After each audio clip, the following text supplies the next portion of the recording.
हिंगोरा कासम आदम રહેવાસી ખરેસા વેંજાણ। મેં 2 દિવસ પહેલાં ખાણ ખનીજ વિભાગને જાણ કરી હતી। જે પ્રકરણ આ મુંધાતલ વિસ્તારમાં હાલે છે 187નું, એનો તપાસ થવી જોઈએ। અને મીડિયાના માધ્યમથી કહેવા માગું છું કે જે લુખાઓ છે આ બેન્ટોનાઇટ ખનીજ ચોરી કરે છે એના ઉપર કાયદેસરની કાર્યવાહી થઈ જોઈએ, એના દંડ થવું જોઈએ। અને 187 સર્વે નંબરની જે લીજ થઈ એ સીલ થવી જોઈએ, કારણ કે લીજમાં માલ નથી, ચોરી માટે જ આ ઉપયોગ થાય છે।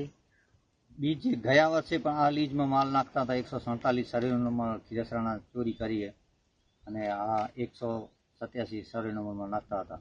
આના ઉપર કાયદેસર કાર્યવાહી થવી જોઈએ ને અધિકારીઓની સામે મારા ઉપર જે દાદાગીરી કરેલ છે, જે માણસે, હું એ માણસને ઓળખતો નથી, એનું નામ લબ અક્ષય છે, જેમાં દાદાગીરીથી કહેતો હતો કે મને બધી ખબર છે કોણે ચોરી કરી છે।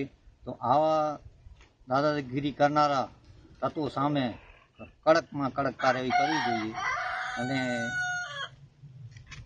આનો તટસ્થ તપાસ કરી અને પરિણામ લાવવું જોઈએ, જેથી કરી અને ખનીજ માફિયાઓને ખબર પડે કે ચોરી શું છે, કરવી શું છે અને ગરીબ માણસો પર જુલમ કરે છે।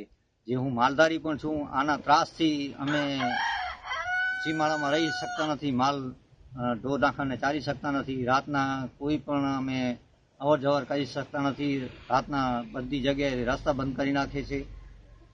તો મીડિયાના માધ્યમથી હું કલેક્ટર શ્રી અને ખાણ ખનીજ વિભાગને વિનંતી કરું છું કે આ જે મને ધમકીઓ આપી છે, જે માણસે મને ધમકીઓ આપી છે મીડિયામાં ચોખ્ખું દેખાય છે, તંત્રની સામે ધમકીઓ આપી છે મને મારી જાનને ખતરો છે, એટલે આ માણસ ઉપર કાર્યવાહી થવી જોઈએ, કાયદાકીય કાર્યવાહી થવી જોઈએ।